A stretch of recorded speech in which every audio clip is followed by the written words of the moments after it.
Hello everyone, आज के इस वीडियो के अंदर हम बात करेंगे यूएस और ईरान के युद्ध के संबंध में।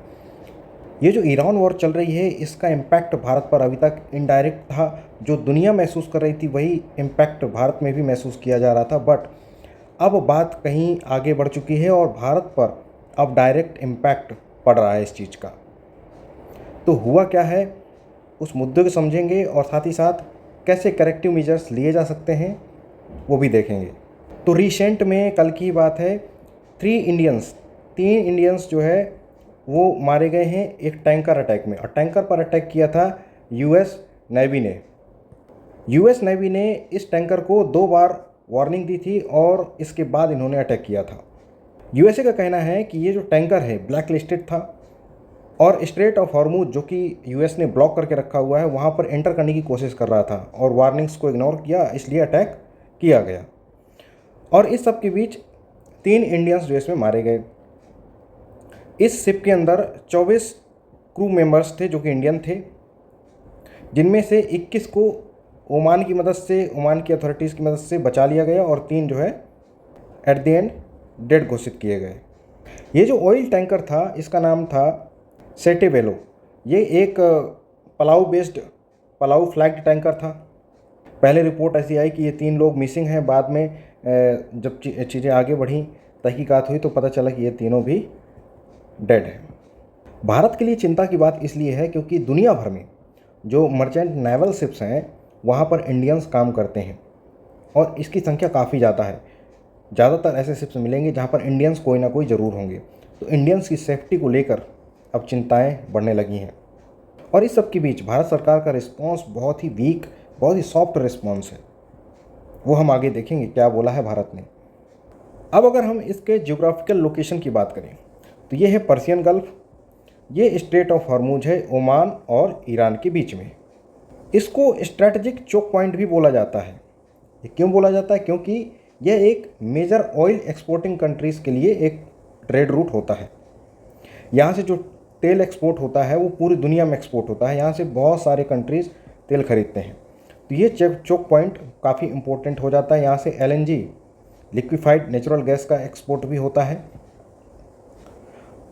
तो इस चोक पॉइंट में कोई भी सप्लाई चेन डिसरप्शन होता है तो इसका शॉक पूरी दुनिया में महसूस किया जाता है। भारत में महसूस हो रहा था बट इनडायरेक्ट जो पूरी दुनिया में हो रहा था वो भारत में भी हो रहा था।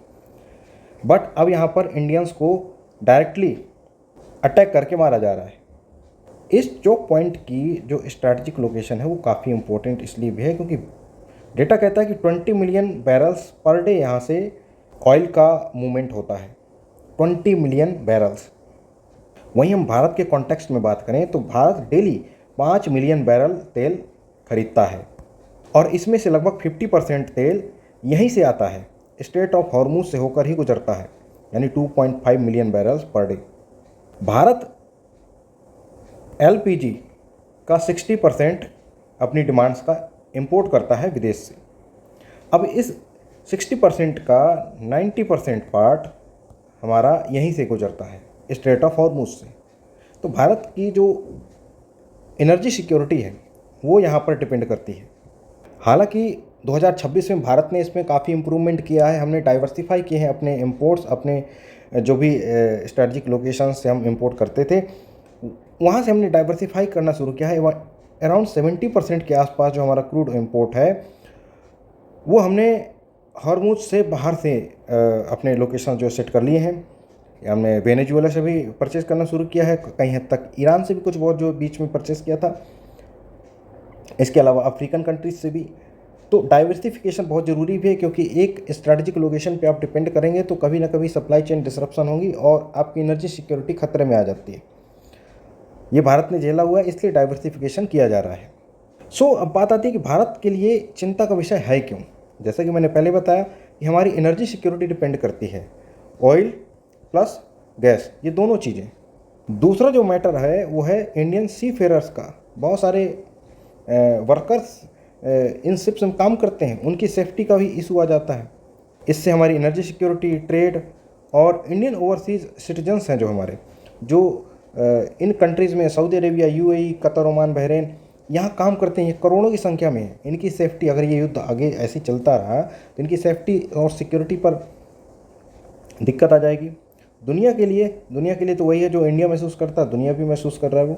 हायर ऑयल प्राइसेस, इससे इन्फ्लेशन आएगा, महंगाई बढ़ेगी, और इंश्योरेंस कॉस्ट जो बढ़ने से अल्टीमेटली है ये इन्फ्लेशन को ही जो है टारगेट करेगा, सप्लाई चेन डिसरप्शंस। इससे दुनिया भर में पॉवर्टी ये बढ़ने की संभावना है। साथ ही साथ जो SDG गोल्स हैं हमको 2030 तक अचीव करने हैं, ऐसा टारगेट है, वहाँ पर अब ये डाउनफॉल में चला जाएगा। वो जो अचीव करने का टारगेट है वो अचीव नहीं हो पाएगा, ये सारी चीज़ें अगर कंटिन्यू होती हैं। अब देखिए, अगर बात करें पिछले कुछ इंसिडेंट्स की, जब से ये ईरान वॉर शुरू हुई है तब से इंडियन बाउंड जो शिप्स हैं उनमें कई बार अटैक हो चुका है। कई बार ईरान ने किया है, कई बार US ने किया है।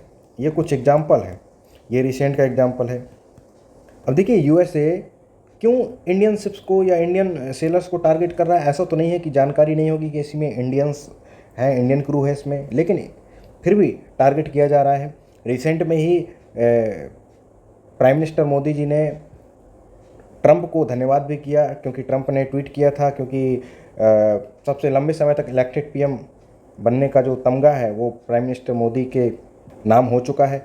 तो उसके कॉन्टेक्स्ट में उन्होंने धन्यवाद भी किया ट्रंप को।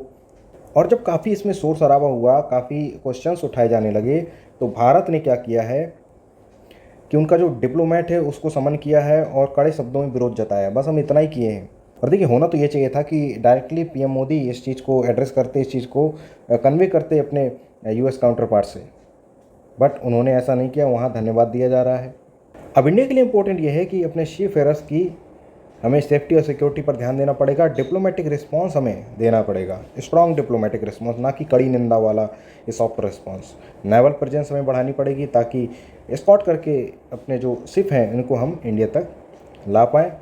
ये हमें और बढ़ाना होगा। हमें एनर्जी सोर्सेज को डाइवर्सिफाई करना पड़ेगा, और साथ ही साथ UN वगैरह में हमें आवाज़ उठानी चाहिए कि भाई ये चीज़ें गलत हो रही हैं। फ्रीडम ऑफ नेविगेशन ये होना चाहिए, और इंटरनेशनली जो सेट ऑफ रूल्स हैं उनको कंट्रीज एक्सेप्ट करें, माने। तो ये था इस इशू के बारे में।